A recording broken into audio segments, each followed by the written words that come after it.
doing right into camera? Yeah, for this. I'm doing this into the camera. Okay. I'm either into camera or to you. FYI. I'm not looking at Sarah, per se. Okay. Or just, we'll do No, whatever it's the same. hell. I like that. Yeah. You like my hand on my hip? You're the one ruining the frame. You told me to get close to him before, that's why.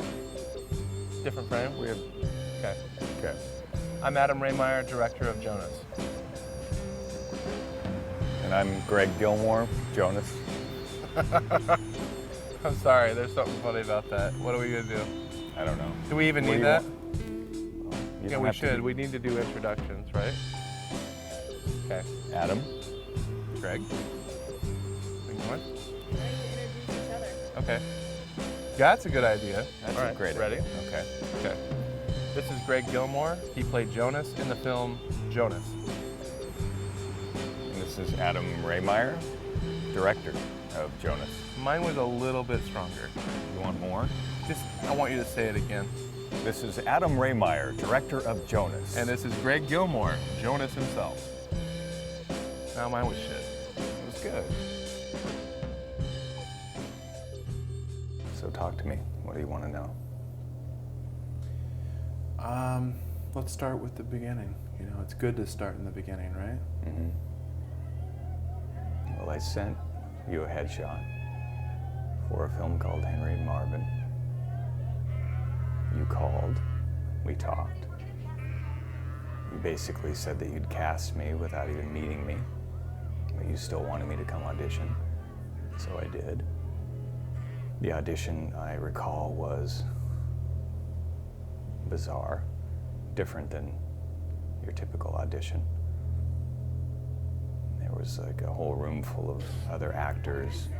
You were bringing actors into the audition space in big groups and basically just videotaping an improv, which was really loosely structured. There was just some bizarre stuff going on. It was, the characters were supposed to be mentally challenged people. So each actor's interpretation of that was interesting because you didn't give a lot of direction. You just said you're mentally challenged and you're all together in a room, like a group home, and interact. You told me that I was like a higher functioning member of the group, yet still touched. So it was just a wild experience for me because there was times where I wasn't entirely sure that this was not some kind of like elaborate joke being played on me. But I went with it, and obviously I was cast in the film. We started to rehearse. The rehearsal process was intense. I started to get to know you better, how committed you were to the whole thing.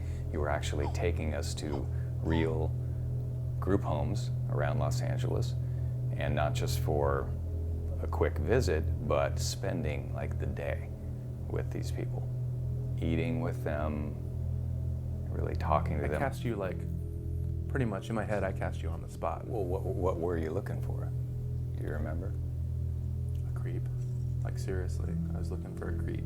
Like, Thanks. no. No, it wasn't like I was looking for just a creep, but I was looking for like, I don't know, it's such a hard position to cast because the film, obviously the film is mentally handicapped adults, and Henry is like the high functioning adult in the group home that almost doesn't belong. He can like almost be in society, and so it was like really delicate. I had to have somebody that was kind of gorked out, but also someone that like was looking for a touch of honey, but also like a touch of reality too. So there had to be like someone that could like delicately transition, between honey and reality, So with that said, I'm not looking at your dick, by the way. That's fine. Okay. Yeah. I would like look down at your lav. Yeah, thing, sure. But it was, sure. You don't have to hold it. You know, you can put it. You can be comfortable. I feel What, like my log? yeah, you can just put it on your leg like it's. I'm mine's on my leg. I'm comfortable. Let me know if my shit's coming out too. Don't like let Dude, me get away with I'm that watching shit. it. It looks good.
I visit you up in the Hollywood Hills frequently, and I was always kind of blown away by how prolific you were. There was just boxes and boxes of like cassette tapes. You were documenting everything. Phone calls, music that you were making, and it was all in boxes. I mean, the place was kind of a mess, but the one thing that seemed more important, like if there had been a fire or any kind of disaster, your work had been all boxed up in plastic containers and stuff, so if there was any issue or you had to run out in the middle of the night, that would be the first thing that went. And also the stacks and stacks of like note cards and bizarre drawings, and some of them, you know, macabre and disturbing. And, you know, I was actually, you know, fascinated and attracted to your mind, but didn't know always really how sane you were and how trustworthy, but as an artist, it was exciting and fun. So years went by, like I say, we didn't make a film, though we talked about it. And you continued to create and draw and make music, and I was married and I sort of was involved in a domestic kind of lifestyle at the time. You would call me sometimes and I would be like, Domesticus. And you knew that was code for, I can't come out and play. I think the genesis of what became Jonas, the foundation for it, really came out of some of the exercising and workshopping, like just improvisational stuff we were doing up at Scarrett's place, like, you know, in probably 2003, 2004, you know. You had access to some cameras, so we were just kind of doing test shoots and experimenting around, like just kind of getting dialed and like making pretty shots, and I remember you started acquiring all of these dummies, you know, life-size dummies, small dummies, like ventriloquist dummies. It just started compounding, and this story started emerging about this guy that was driving around in a van with all these kind of like, you know, pseudo children. I had acquired mannequins, marionettes, ventriloquist dummies, built sort of a pseudo family of inanimate figures. I remember the day, I think I just said something like, write Jonas on the little board. There was a little dry erase board, and I said, write Jonas on it. And you just, it was like you wrote Jonas and you kind of did this little thing at the end and like put it on the board, and I remember just kind of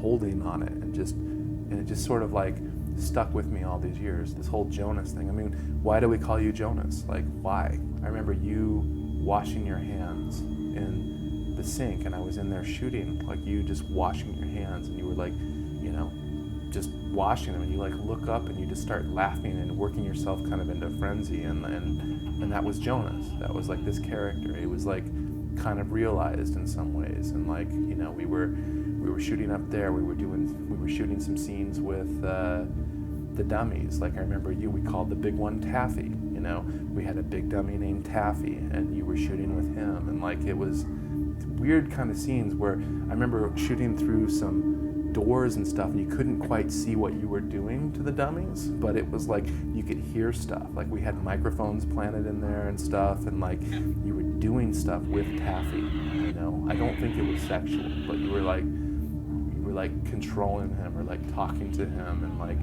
you know, I remember there was one day that really sticks out. I can't remember if you had a suit on or not, but you put this kind of plastic over your face and started like, it just was this, yeah, you were like doing this kind of breathing stuff. And I see that in Jonas, like too, like a few times in the film, there's some like kind of intense breathing stuff. And like, you know, that's kind of interesting that there are elements of the film that like kind of stayed with it, even though it had many different configurations along the way.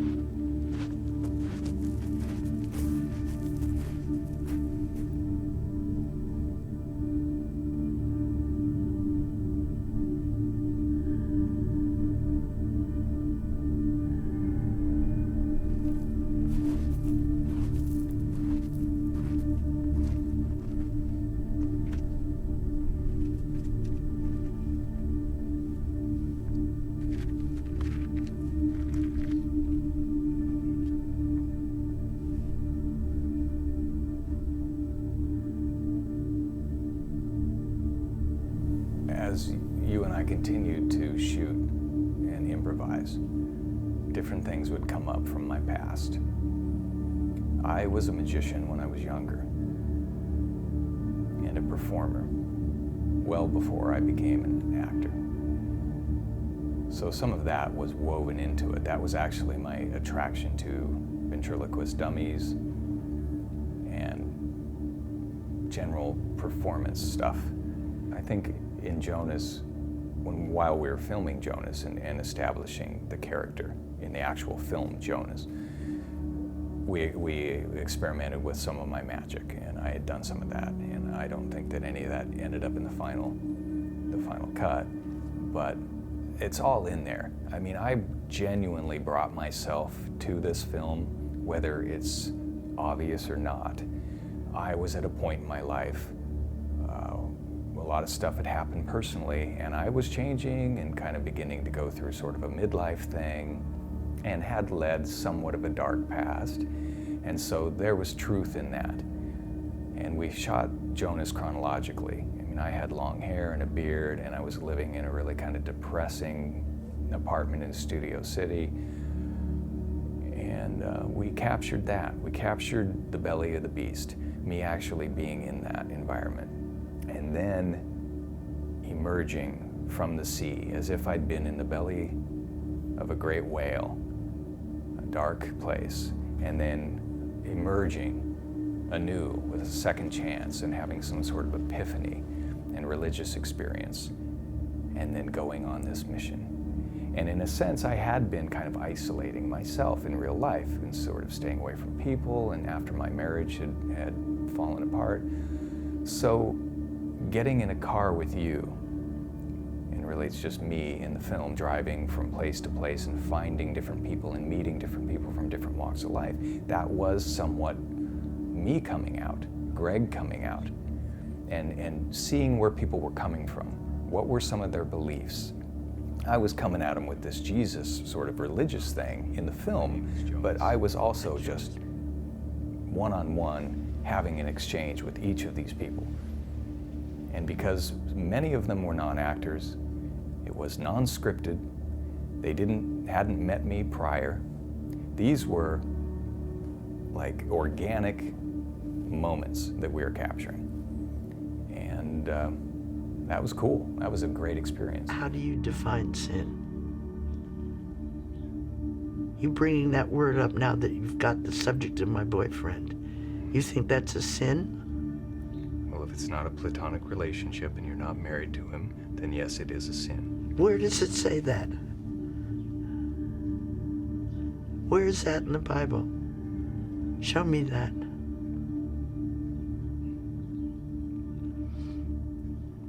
Fergie, you're very headstrong. Yes. You thought the idea of being a Bible salesman was really interesting, and I was like, you know, what if you weren't selling Bibles? What if you were just giving someone a Bible? And then everything kind of, that became more interesting. And then we were like, yeah, you don't have to be selling anything. You could just be giving them away. And then it was like, well, what if this guy's had this religious experience?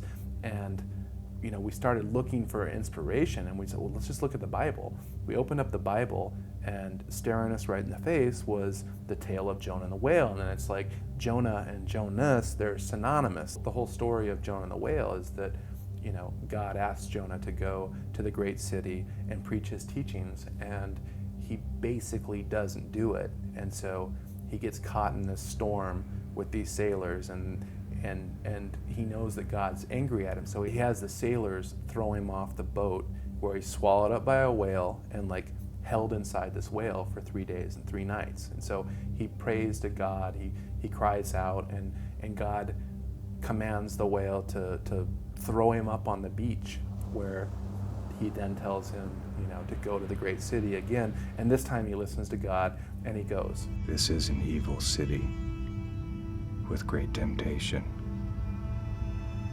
I feel you guiding my steps, giving me strength. I will find the people. I will notify them of the spot and your message.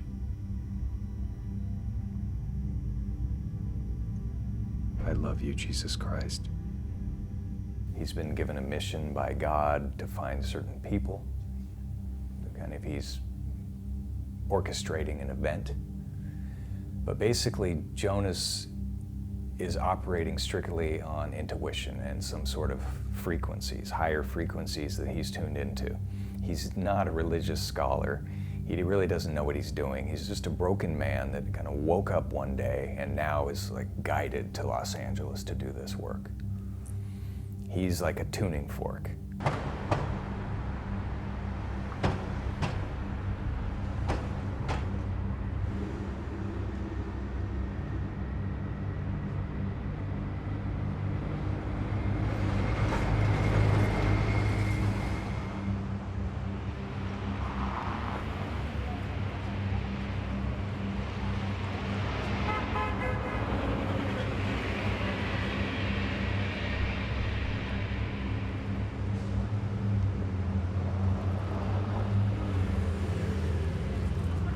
Truthfully, it was as if some of what we were doing was divinely guided.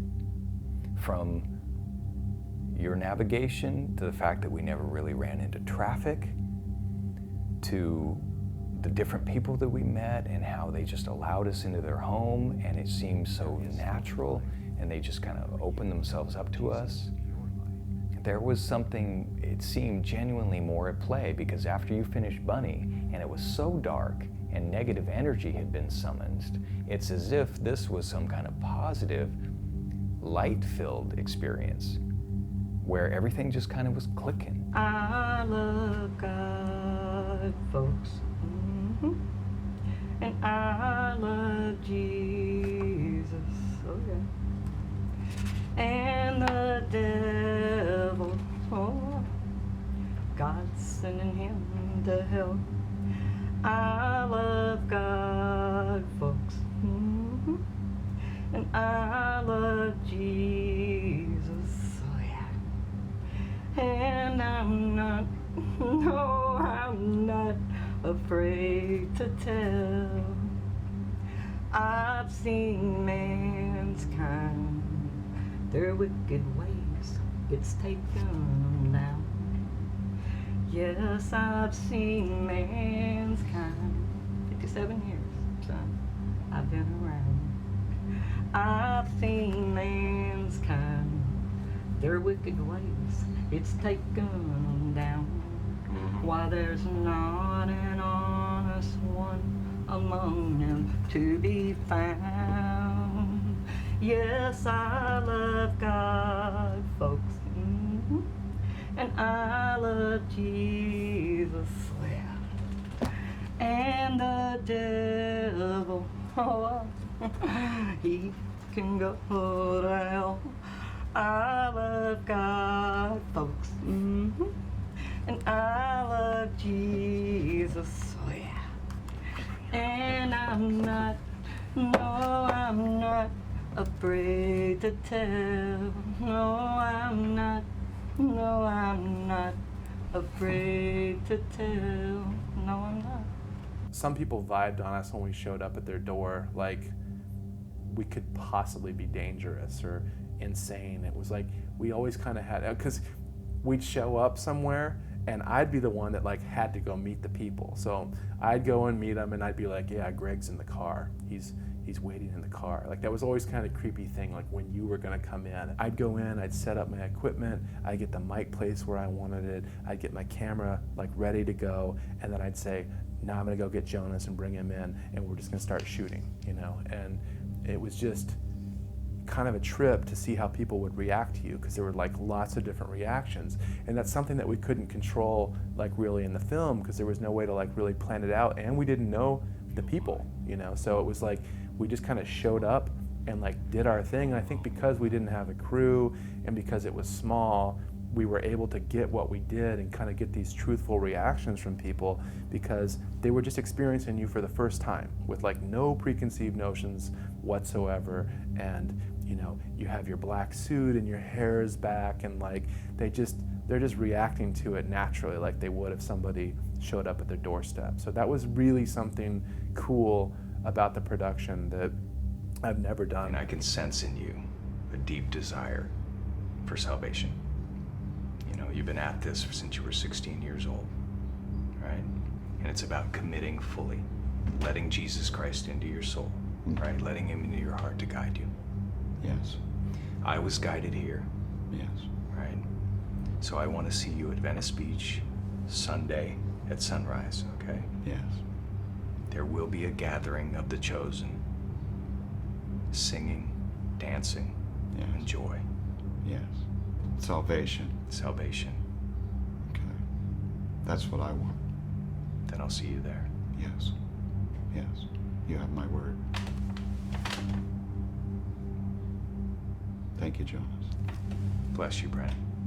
You allowed me to really improvise with these people in this kind of like documentary style, you know, fly on the wall. It wasn't like I was having to deal with a lot of lights or anything. And you even kind of insulated me, helped me kind of be in a bubble. I wanted first off to kind of challenge you to do something totally different than you'd just done. And we didn't just go take the easy way out with this film. We didn't turn Jonas into some kind of serial killer. I mean, because I can look psycho, you can shoot scary stuff. We could have gone down that road. But what we did was we stayed true to a character study. Here is a broken man on a mission, God's mission. We don't know whether, I mean, God really spoke to him, whether it's just in his head or what. But what would be the reality of a guy that was totally broken and then all of a sudden thinks that he has some kind of divine mission to go on, and then shows up in Los Angeles spreading this kind of absurd word as if it were true? What would happen? It wouldn't necessarily be that dramatic. Nothing would necessarily happen, you know? So we stayed true to it. It's a character study of what this would be like to be a so-called Bible salesman, or some guy kind of going door to door spreading the word of God. And so I'm genuinely proud that we stayed true to that. And we didn't turn it into some farce, or we didn't become gratuitous or try to do anything else or make it some specific genre film. Instead, we just shot this idea that we had and we stayed true to it.